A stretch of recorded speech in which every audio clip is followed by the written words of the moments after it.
Dit is de podcast van Omroep Friesland. Noordewien. Met Willem de Vries. Kom verder.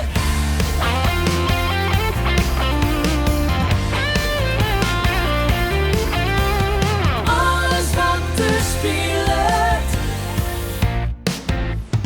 Omroep Friesland. Now the darkness is coming soon as a feeling that lingers on. I have missed your watching ever since. I long for a summer day.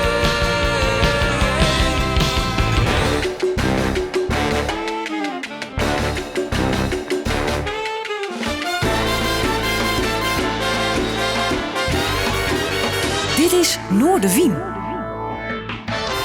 Goeie, en welkom bij Noordewien. Jullie hebben mij een bijzondere gast onder de tafel vanuit het Omroep Friesland Café.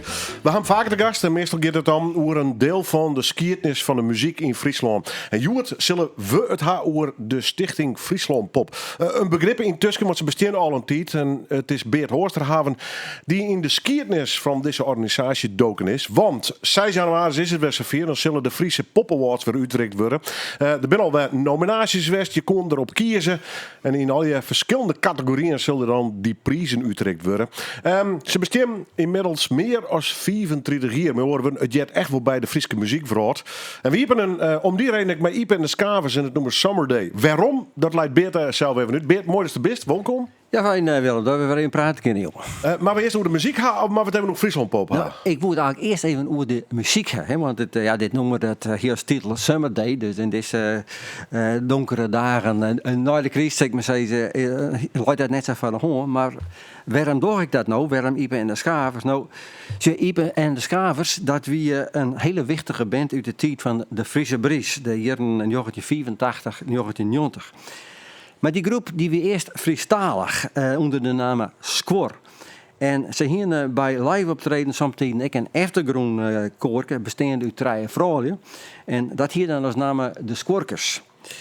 Doet het Squor maar het Friestalig repertoire net het genoeg, waar het Engels kiezen als jongtaal en waar de namen verhoren in Ipe en de Skavers.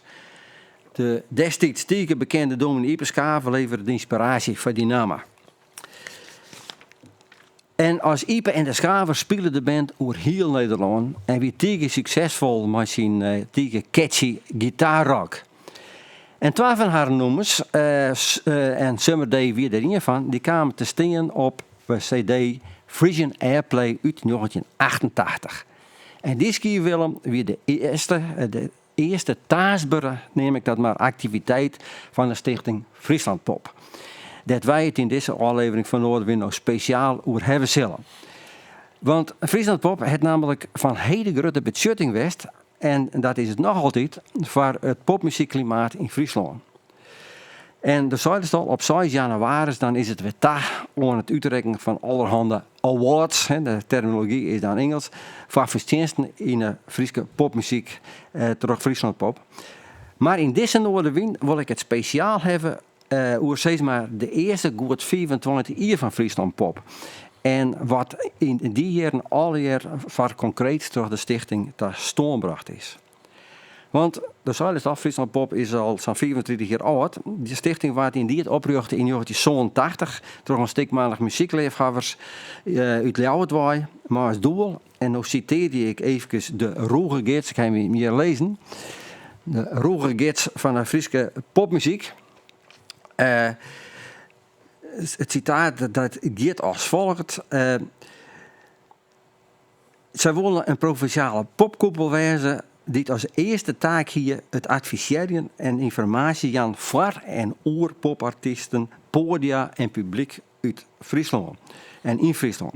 En de stichting houdt den jongen alle jaren in het eerst springende activiteiten, like als contests, dat is dat Engels weer, voor bands, zoals de Kleine Prijs van Snake, contest voor singer-songwriters, voor DJ's en ook voor hip-hop acts. Dus het hele spectrum dat zit erin.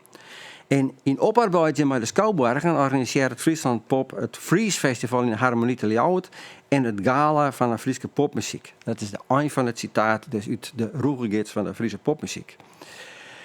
In 1992 werd Sjouke Nauta ongesteld als provinciaal popconsulent bij Friesland Pop. En toen kon de stichting de zwetten pas goed uitlezen. Ik terug het uitbrengen van promotiesingles, cd's en video's.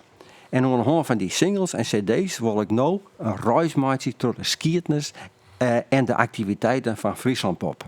En dan wil ik beginnen met de promo-single ter gelegenheid van de finale van de popcontest Kleine Prijs van Steek, editie 1992. Het jaar dus dat Sjouke Nauta begon als popconsulent. In dat jaar wien Les Chauchoux de La Maîtresse Glasnost en de Bauer Association de finalisten. En van die laatste band, de Bauer Association onder leiding van Marco Bauer, nou eerst dit nummer. It's Gonna Get You.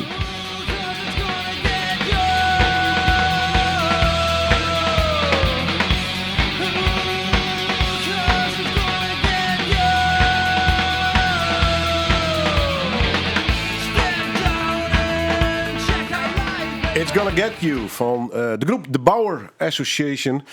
Komt van de promo-single. Kleine Prijs van Sneek uit 1992. Mijn naam terug, mijn gast van Joert Beert Oosterhaven. Dit is nou dan oorskoot mij een mooi verhaal over de skiernis van de Friese popmuziek. Joert over Friesland Pop dus. Een popkoepel, moet ik er even bij sissen. Dit al heel lang bestaat. Vanaf 1987 om correct te wezen. Oorleding is dat de Friese Pop Awards er weer komen. Dat 6 januari. En wij blikken bij dit skiernisverhaal een beetje vooruit op die Janne in ieder geval. Beert, vanaf mijn verhaal via de geest over deze popkoepel. Er was al die boeken en singles en van al die papieren nog mijn naam. Haast nog een product van Friesland Pop in het archief zitten dus? Ja, ik heb een hele soort van Friesland Pop in het archief zitten. Want je krijgt in de tijd dat ik begon te scrollen over muziek. Dat we dus van 1988 al, zei men. Ze hebben in 87 opgericht. Van 1988 al heb ik dat al volgen. En kreeg ik al dat materiaal ik tast. Dus ik heb hier wat van die promo-singles, zeg ik mooi noem. Er ben een stuk of 8 jaar van verschillend letter. Eerst nog op vinyl. En later op cd. Dus er gebeurde van alles in die tijd. En op bepaald stuit vregen ze mij om mij te scrollen aan een boek dat uiteindelijk als titel kreeg. Pop in Friesland 40 jaar herrie. Daar heb ik heb je er nog dingen van dat ik al die stikken daarvan verslagen van Geerkamp. 1994, 1997 afspraken die het maken binnen.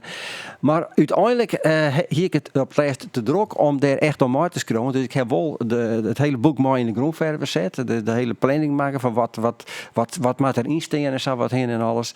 En dat is uiteindelijk dit schitterende boek Pop in Friesland. En het zit onder de redactie van Marco van der Leest en Sjouke Nauta.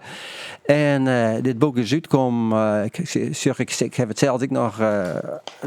Het is uitgekomen in 1999. Dus, maar een voorbeeld van Ed Nijpels. Mooi een voorbeeld van, ja, en die Ed Nijpels, jongen, als just hoe die op popmuziek scrollen kon. Het Fries popklimaat aan 1999. Nou, dat weer geweldig. Ja. Je zegt hem nog zo nog en dan nog in talkshow verschijnen. Maar ja, die man die heeft zijn carrière misroen. Dat weer echt een groot kender van de Friese pop. Dus, maar die schreeuwt voorop weer ervan. De beste man van archieven, de beste man van academisch niveau, letterlijk. Is het wat goed bijhouden van die gevoel? Want er lijkt van alles nog wel in de verschillende archieven. Er zijn boeken over de Friese popmuziek. Wat voor gevoel hast u hoe de skiert schreeuwen voor de Friese popmuziek? Nou, dat is volgens mij heel goed oppakt. Want op basis van al dat materiaal wat er wie, ben er heel iets synthetiserende publicaties verschijnt. Dat wie Pop in Friesland, dat wie eigenlijk de eerste daarvan. Op basis van het materiaal wat Friesland Pop in het Fries Poparchief hier waar dat maken. De Roger Geerts van de Friese popmuziek is er ik in van. En zo binnen er volle meer van. Ja, wat ik zie, het wordt wel tijd voor misschien een naaien of zo. Nou ja, dat zou misschien wijzen. Dat zie je niet. Dat er net zo volle meer nee, wat je dan op dat moment, als je de eerste begint, dan krijg je al die fysieke dingen, zoals vinyl-singles, cd-singles, boeken. Ze brachten een Friese popgids uit. Ze hingen uiteraard de boekjes bij de festival, de Fries Festival. Maar zelfs een heel werkplan hingen, de werkplan 1994 heb ik gelezen. Dus het was hartstikke degelijk waar het al hier op zit. En Dus op basis van wat ze al in het materiaal hier en ik hield die mensen die dan via Sjouke Nauta, daar zitten op Friesland Pop, die er ik steken nog schreeuwen en die er ik grotere boeken nog schreeuwen. Dus dat hebben we al in de gangelijk. Maar de laatste jaren is een hele soort van die muziek op internet bedaren, en via Spotify en eigenlijk verbrokkelt het dan al je wel een beetje. Ja, zo'n eigenlijk een digitaal archief gaan maken. Ja, nou ja, ik denk dat hij nog op dit stadium wel aan werken wordt. Ja. Bij mij werd dus het Fries Poparchief dat bereist nog bij het resort, dus daar kunnen al je dingen digitaliseren worden.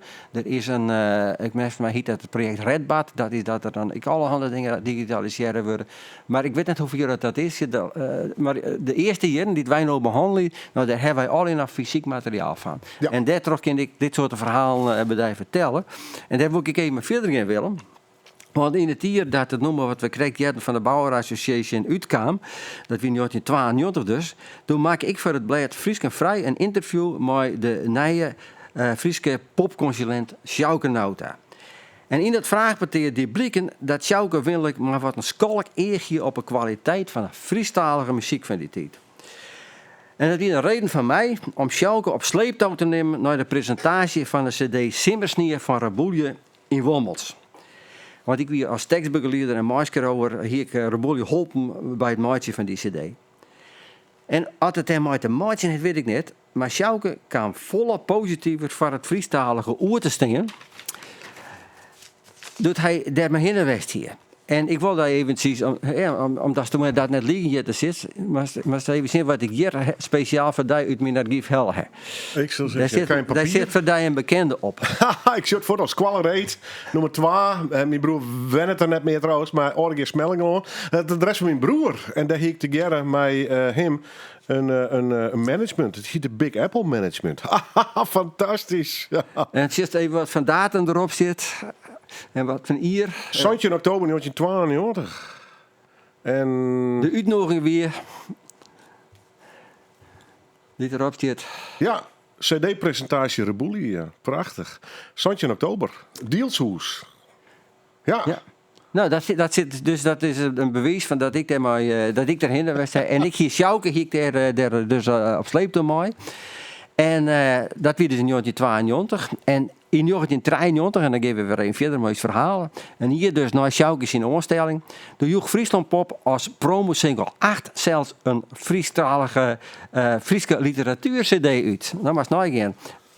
Hier daarvoor hield Sjouke daar nog net iets een volle idee bij. En op die cd, daar staan Friestalige nummers dus op basis van teksten van erkende Frieske literatoren, zoals Meijner Dielsma, Jan Slostera en Siebe Krol. En dat weer dan van de band Sans, Willehuske en Barkruk. Maar Bone Idol en de Klemband dat weer een bluesband, die staan ik op die single met een eigen werkshels van zanger Ruud Feitsma. En ik wil nou willen aan de harkers van Noorderwien maar oerletten om uit te maken of Ruud Feits met zijn tekst literair wil terug de messen kan. Harker dus naar de bouwvak. Gas, gas, gas, alle remmen los. In de bouwvak vinden wij het meer te keren. Gas, gas, gas, alle remmen los. In de bouwvak zullen wij accelereren.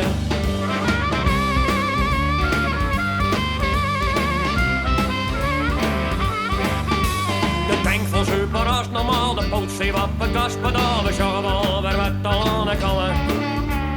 Elsen in de shutters naar je denkt die benen net goed bij, maar zoksje dus dat schillen net verdamme. De hele ploeg hier uit zijn wijn en Bone Idol en de Klemband. En het nummer De Bouwvak. Heustere teksten. Maar dat had ik alles te krijgen met de cd die op stier. Frieske literatuur-cd om correct te wezen. De promosingle van Friesland Pop. En hoe dat laatste Get It You. Het is een thema-uitsturing. Met dank om Beer Oosterhaven, mijn gasties in de skiertnisdoken van deze organisatie. Die wordt geleerd wordt door Peter Reen. Snitser van Bette. Het bestaat nog. Dat mij een wonder hiette natuurlijk. Met alle bewegingen van de oren 34 jaar. Want zo lang bestien ze al. Vanaf 87 ben ze dus al actief. Een heel soort bestaande bands, maar eigenlijk vooral van jong talent. Ze doen altijd van alles. Heel lang wie het Freeze Festival, echt een heel groot festival. Dat bestaat net meer. Er is al een festival voor in de plak kwam. Met de duidelijke titel Phoenix. Maar dat had nog net de status van het Freeze Festival kregen. De Pop Awards, dat leeft wel aardig, maar ik zie ze. En de genomineerden ben er intussen wel al bekend maken. Maar op 6 januari januari. Dan zullen de winnaars bekend maken worden. Weer was daar weer hinterlijnen hoe je dat fastlijn. Ja. Er had je al je boeken op tafel. En gelukkig eerder een hele grote fastlijn voor de Friese skiertnis. Dankzij Friesland Popek. En ik moet zeggen, gelukkig hebben wij de nieuwe media, de streamingdiensten en mijn Noorderwien. Ja, we geven een heel eigen wijze. Ja. Een mooi live archief opbouwd, zo staat er zo. Ja. Maar dat zit het dus gewoon online. Het heet tijd voor misschien weer een boek, maar daar komen we misschien nog wel eens even over te spreken. Ja. Wij in ieder geval hier naartoe Boon Idol. En dan gaan we op naar Reboelje. Ja, Willem, ik neem die vooral de band Reboelje, dat ik van 1992 had tekstbegeleider en mooi tekstschrijver van Westhaf. En dat ik dus in 1992 met de vaste Friese popconsulent Sjouke Nauten hinnen weer in Wommels. Reboelje, dat is misschien wel de meest artistieke en beste Friestalige band nota, is echt mooi nummer te jaren op het 3-cd. Die Stichting Friesland Pop uitjoeg bij gelegenheid van het 10-jarig bestaan in 1990. Die kaart jouwt in zo'n 40 nummers een werkelijk magnifiek oersjoch van de Friese popmuziek uit de 80er en 90er jaren van de 20e eeuw. Daar zitten ook live-opnames tussen, die is deze dus van Reboelje, het volksgerucht. Het volksgerucht spreekt erover.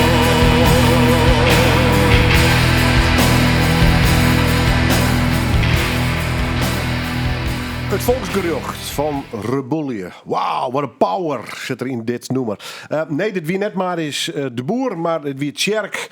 Dit zijn nog wel wat zangpartijen van zijn rekening nam. En je weet het natuurlijk, maar is de boer helaas is niet meer onder ons. Kwam te versterren dit oor onder hier. En we zullen hem zeker nog missen. Want hij wie nog hartstikke druk met het meisje van de muziek. De ex-Reboelje-lid, om het zo maar zo te drukken. We draaien dit omdat het op de Frisian Airplay deel 2 stier. Een traaie dubbel cd, 1990.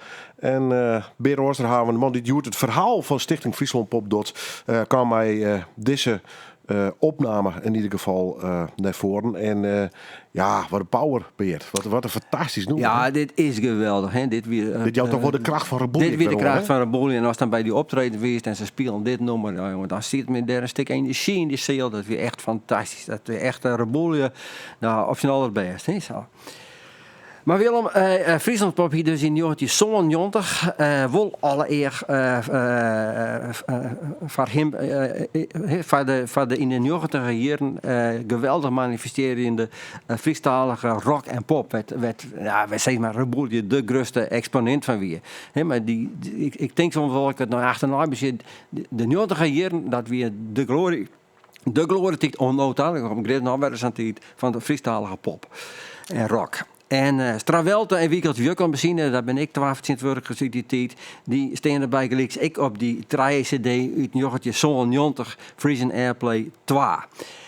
En op het derde cd van die set, daar staan echt 2 nummers van Vindeldrager van de Friese Bries. Dat ik het al hier uit de jaren 1984, 1990.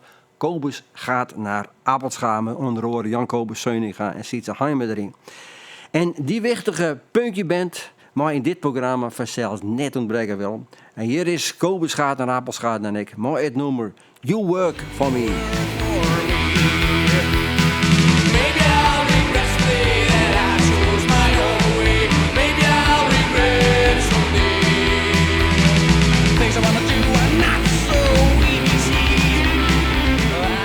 You Work For Me. Kobus gaat naar Appelscha. Wat een te gekke band zit het verliezen van de Friese pophistorie. En Beert, ja, du hast als recensent hast alle platen van Kobus voor recenseerd. Ja, weet je jongen. Ze maken eerst 4 LP's. Dan weer de tijd dat de CD nog net heel en van master opzoek. En ja, al die 4 LP's. Dat overal in elke LP zit het in de titel het wordt World. En World According to Kobus en weet ik het hoe dat al hier. Maar het wie prachtig, want al hier de kamer weer in. Ze zijn super productief. En letterlijk dat al hier op CD zetten. En zo kwam dit dus ik op deze sample van Friesland op dit prachtige nummer. Ja. Maar goed opgenomen en goed spelen, jongen. Ja, het wie eigenlijk nog zoals ik zei in die hele bezetting. Ik ben Menno Bakker en zo. Het is een Friese superband, hè, want ze hier vanzelf al een hele soort kilometers maken in de Pint Baskets en in andere bands en zo wat heen. En ziet ze Heimer dan niet fuck en zo. Dus het is echt man die wel wat kon doen al. En ze kennen nog van alles, want ja, ziet ze Heimer is nog altijd actief, Jan Bezuininga is nog altijd actief, Gilbert Terpstra die zit letterlijk in de Briekenbeck zitten onder oren. Ja, hij zit nog in productie. En nog in bands. Dus de man die houden het op. De man hebben echt de drul van de muziek in haar. Ja, nu hebben we het vaak over Friese bands. Hè? En Protte gaan we natuurlijk terecht op het Skildhezen. Ja. We hebben door Rebullië, Stravelde komt dan Verdel. Nou ja, zien we gaan we de Hoenekop. Ja. Dit komen er dan nog wat boven of zit ze gewoon bij een soort top 10 aller tijden? Ik zou zeggen van, ze ben al heel skoft. We hebben wel echt een gekke bandje hoor. Maar in die tijd, ik vond die Friese Briestijd, de documentatie, is dit nog steeds? De documentatie is nog krijg waar men naar plaatwerk komt.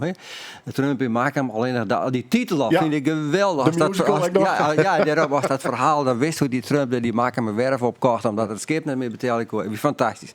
Dus maar daar zitten, eigenlijk zullen we daar nog volop meer om die hele skieters van die Friestalige, van die Friese popmuziek kwamen. Dus ik de Engelstalige pop zat Kobus die bracht, die prachtige catchy punky gitaarpop. Maar zoals ik al zei, Willem, in het begin van dit programma heb ik dat dus al gezegd. Die en doch Friesland pop volle meer als het uitbrengen en verspreiden van lood en beelddragers met Friese popmuziek. De organisatie maken hem echt sterk van zaken als popfestivals zoals het Fries Festival. Dat in 1997 voor het eerst georganiseerd werd en dat Sint-Wurg terug het leven gaat onder de naam Phoenix Festival. Dan nemen ze dit jaar in deze uitsturing al. In 1998, dat wie bij gelegenheid van Friesland 500, dat wie een Pomerantenfeestje van bestuurders onder leiding van Luc Hermans, omdat Friesland 500 hier alleen zijn vrijheid verleert, zeg maar zeggen. Dus zette Friesland Pop in 1998 dus de schouders onder het tweeduitse festival Frozen Land, dat in de Groene Ster bij Ljouwert Hogenwaard. En al jeder wie het Fries Jeugdorkest een geerwerkingsverband aangaan. Ik kreeg mij op ondersteuning van Friesland Pop, mij respectievelijk de rockbands Pale, Travis, Hidden Some Demons en mijn Phil Mills zien Project Entropy. En dat hele spul, dat spelen ik op het Frozen Land Festival en Friesland Pop bracht daar een cd van uit. En ik zal er dadelijk nog wat over vertellen, hoe goed die oudste dochter Aaltje Frozen Land in 1998 beleven had en wat haar relatie weer met de groep Travis uit Baltet, die wij nou eerst in een maand met het Fries Jeugdorkest jaren zullen in het nummer Long. When I look at you people, I don't understand anymore. While we have been waiting for an audience, they keep us waiting. Piekenvel, Fries Jeugdorkest, together met Travis. En het nummer dat we draaien heette Long. Travis, ik denk, die stem die herken ik dan wel een beetje. Ja, die is nog altijd actief als muzikant. En ook als jongen trouwens, van onder andere de band William Scenes Transport Music. En die treden ze nou nog eens op. En ik kwam materiaal nog wel eens wat van hun zelf jaren. En met Travis weer nog een dikke discussie met de Schotse Travis. Kom ik direct even op wel. En daar gebeurt het verhaal door van Friesland Pop ik nog wel even op waarom. Ik maar eerst even, want we hadden toen Frozen Land. Ja. Onder andere Run DMC, grote namen. Fantastisch festival. Dat echt nog steeds een beetje nij. Ja, wat een line-up gingen we doen. Ja, de Coaches nevens mij en ik met Skik en dit laatste optreden daar van de Serenes. Hè? Dus dat weer nog heel bijzonder. Hè? Ja, maar de dochter Aaltje, er is nog een verhaal. Ja, ik zal je vertellen, Willem. Onze Aaltje die wie door Santje en die wie op die leeftijd van geen gaten vang. En zij moest verzeld naar Frozen Land. Dat wie op 5 en 6 juni in de Groene Ster te Ljouwert. En likwijls die dags dat het festival beginnen zo wie het strie en de strie meer waar. Rein en vooral tonger. En mijn vrouw Oudje, die eens uit wetende dat Aaltje in dat meer waar op Frozenland omstoog. Maar toen Aaltje waarom weer van het festival, vregen wij haar van, hoe het west? Ah, prachtig, zei je. Prachtig. En van de tonger en ze hier ze genoeg meekregen. Maar ze hier een geweldig festival beleven in Holland.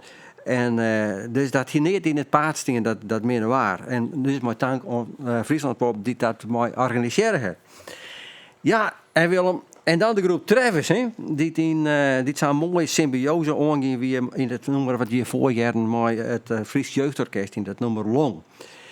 Ik was een idee van Friesland Pop. Breng jullie bij elkaar uit die 12 verschillende gremia van de muziek en zorg wat dat oplevert. Maar die groep Travis die stier bij Marista van Maris de Boer onder contract.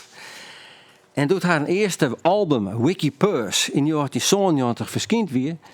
Toen kregen Marista van Maris de Boer dus advocaten op het dak. En wel advocaten van de firma Sony. Wat we nou blikken, bij Sony stier namelijk de Schotse band onder contract die het ek van Travis jette.